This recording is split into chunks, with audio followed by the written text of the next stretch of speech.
I am happy being a nobody.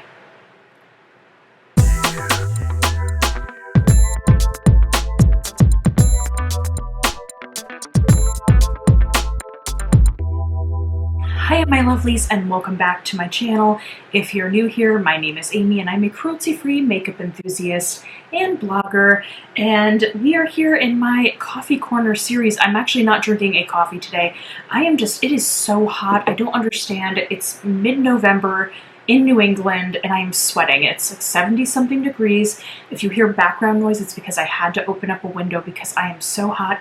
These lights do not help. I am just sitting here sweating profusely. So if I look like I'm sweating profusely, it's because these lights and the heat outside naturally. And then also I own a townhouse, so the townhouse is between two other townhouses, so we retain heat just like we're in the devil's pit or something. But anyway, normally during my Coffee Corner series, I talk about just a concept, and then I kind of expand upon that concept and we talk about it, and usually it's brought on by things that are kind of going on in the world and all that kind of stuff. And today's really no different, but it's not just one particular topic I wanted to talk about. It's a little bit more personal.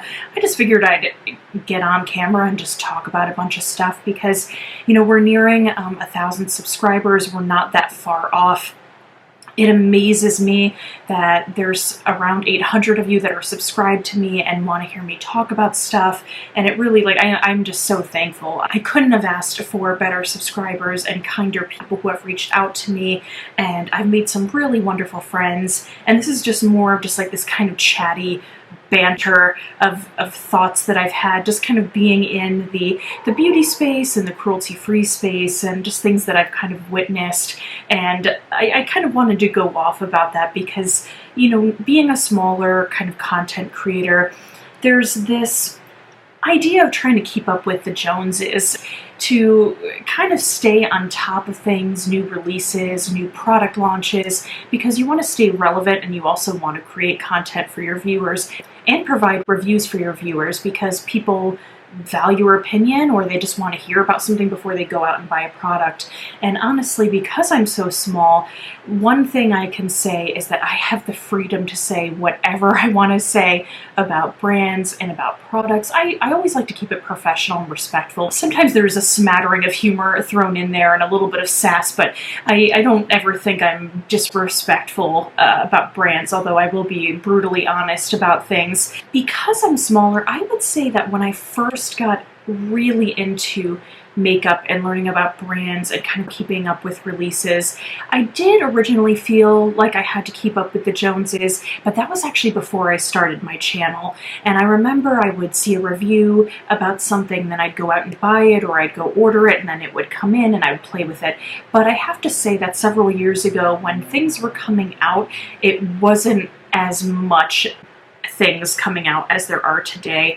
I think if we look back at like 2014, 2015, the production rate of makeup had kind of started to kick up a bit, but I would say that at that time I was able to kind of keep up with certain things that people were buying.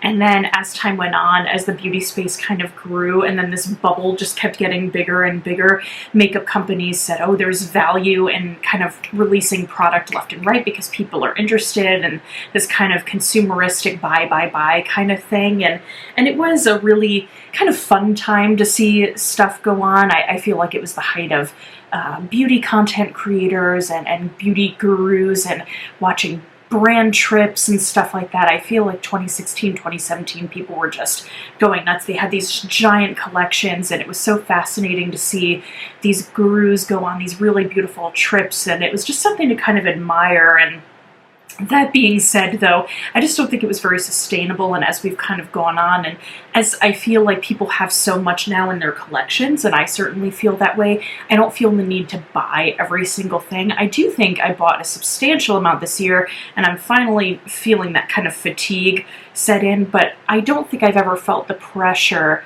to have to keep up with all the new releases, because there's just no way to do it. It's really not sustainable. Unless I was receiving PR constantly, there's just no way financially that I could keep doing that. And also, that being said, I felt financially comfortable with buying the things that I bought this year. I haven't shortened myself. Like I've had money to pay my bills and, you know, get food delivered and all that kind of stuff, but also 2020 threw a wrench and everything. I originally was going to try to do a no-buy, and it's, now that I look back on it, it's so funny. I was gonna be like, I'm just gonna be good with my money because I'm gonna save it and I'm gonna pay off like debt and I'm gonna go and travel and my husband and I are gonna be able to do all this stuff to the house. And that being said, because 2020 happened, we have saved so much money with things like gas, a lot of food bills, because now we just cook a lot from home. We do get DoorDash delivered and Uber Eats every now and then, but there was a little bit of extra money left over that I could kind of invest back into my channel to create content. But I like to stay objective in certain things. I don't really have trouble kind of working my my content around in certain ways. And as I've gotten older, as I've tried more products, I've learned certain things that interest me and don't interest me. I don't buy for the sake of buying to keep up with things anymore. It really has to be something that I see that I'm actually interested in to try out. So I don't feel like I'm buying stuff just for the sake of buying anymore. So when I do buy stuff, it's because I legitimately want to try it. And most of the time I go into just wanting to like something. And if I don't, then again, I can be very honest. But I have freedom being a smaller channel. I am completely fine with being a nobody. I'm drinking Diet Coke, by the way. We went to the supermarket the other day. We bought like a big case of this. I know it's not healthy in any way, but for some reason, tangent, I grew up, my parents were both diabetic, so we only had, if we ever had soda, it was diet soda in the house, and now I only want diet soda, which I know isn't healthy in any way, but I just prefer the taste of it to like the pure raw sugar. So I guess I'm addicted to like, or not addicted, but I really like artificial sugar taste. Is that weird? Am I the only person that likes Diet Coke? Random side note there, but I have the freedom. I have to say that a lot of brands don't notice me to begin with, and the ones that do are very, very sweet. They, you know, if I ever tag a brand in a post or a video, they've been so sweet to sometimes go check out the video and they say thank you. They've reposted my videos sometimes on their Instagram feeds or through their stories, which again is very sweet. But I have to say that I work a full-time job in finance, which I've been in for 7 years. I'm now in middle management. I manage 3 different departments, and my job is very mathematical, kind of no nonsense. There's a lot of getting stuff done. I put in 10 to 11 hours a day at work, and this is just like my side kind of a hustle, but it just brings me this enjoyment that I so desperately needed in my life. And I did have a lot of other things that I enjoy. You know, I'm a big cinephile, love going to the movies, can't do that anymore. I of course love reading books. I love seeing friends, which I can't do anymore just because of everything going on. But I also just really love cruelty-free makeup and talking about saving animals and loving animals and just talking about really good products and recommending things and testing things out. And this is my outlet. This allows me to express my creative side. Some of you also may know that I do theater on this. Well, I did theater on the side until all this happened, but I acted kind of not necessarily professionally, but I had worked on film before, mostly theater. I never thought I would be here in a million years. I went to school and grad school for history. I wanted to be a history professor, but you know, going into school and teaching, there's all this bureaucracy that you have to deal with. And then I learned, I was like, you know, maybe it's not for me. I still love history. I read history books all the time, watch documentaries, all that kind of stuff. So I never thought, as someone who grew up not wearing makeup, my mom was a tomboy. She didn't really wear makeup. I didn't start learning how to apply makeup until my early 20s. Never thought I would be here. I just feel like my perspective on the makeup community and brands and working with brands is very different from many other people, because I don't have these extremely close connections to brands. Although I'm not opposed to it, there's just given me this freedom of not having to feel like I have to be loyal to a brand. So it means I don't have to buy everything that they put out. If I'm just interested in a product, or I just really like what the brand puts out, then I'm interested in picking up the product. There's really no financial gain for me. I'm only affiliated with 2 brands, and then the only one that's beauty-based is Aether Beauty, and even then it's like making pennies. So there's really nothing for me to lose in that sense. So I can really just give an honest, humble opinion, and hopefully you are all along for the ride with me for that. And I have to say, I watch Peter Mon, and I don't know if anyone else watches him, and he always says things about, I have the best subscribers in the world. And I have to say, I really feel that way. It just amazes me that anyone wants to watch, because I don't have tons of money. The money that I make, my husband and I are, I wouldn't say that we're even comfortable. Like, I don't want to say that. I think maybe one day in a couple years where we are in our lives, we might be more comfortable, but I count my blessings in the fact that we, you know, have a mortgage, we have a home together, we have our little family with us and the cat, and, you know, soon to be a new kitty coming that we're adopting within the next week or so, which I can't wait to show you guys. But Chris and I come from somewhat being a little bit more frugal in our personal lives, so this really is just my treat. Both of us are just millennials who are drowning in student debt, and so we work really hard to pay off that debt, which is funny.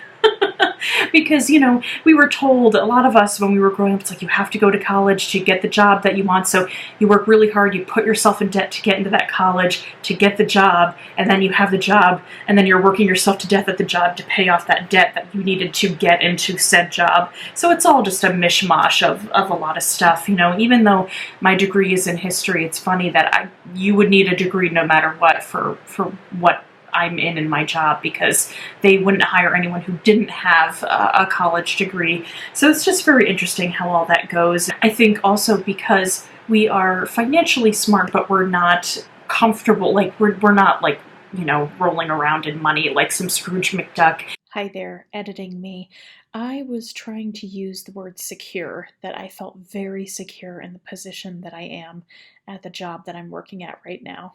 I think that kind of outlook on everything has made us also very realistic about what we can afford and what we could do. And so for that reason, I also feel like the situation that I'm in, I'm not able to do the certain things that other people are able to do in the content creation space. There is just this element of, you know, realism with us that, you know, both of our parents could not afford to pay for our college at all. So we kind of went in just, you know, paying for ourselves and then working really hard. And both of our sets of our families actually fell on really hard times because we were in college, of course, when the economy downturned and the housing market crashed and all that stuff happened. So my father lost his job my senior year of high school. And of course I had skipped my junior year in high school. So I went and graduated high school in 3 years, and I was a somewhat decent student, knowing that I wanted to go to school and what to go to school for. And I went in headfirst as a teenager into a ton of debt and having to work while going to school. I think that's provided me a really strong work ethic and appreciation for what I have, and just knowing that I'm just an everyday person, just here, this 31-year-old, just chilling in this additional bedroom in our house, just making videos.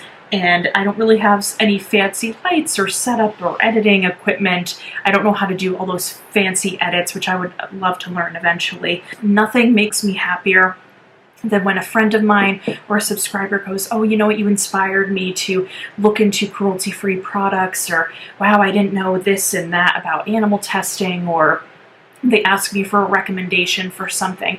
And it just means the world to me, and it's so exciting and so much fun. And I really just can't thank you enough for being along for this ride. I know this is a different kind of space here. I'm not dedicated to one particular thing. I can kind of jump around with topics. I know I'm not the best speaker. I'm a much better writer. So I have just trouble sometimes kind of finding the words that I want to use. I find that I'm much more proficient when I am typing things out or handwriting something out to find the kind of words that I'm looking for.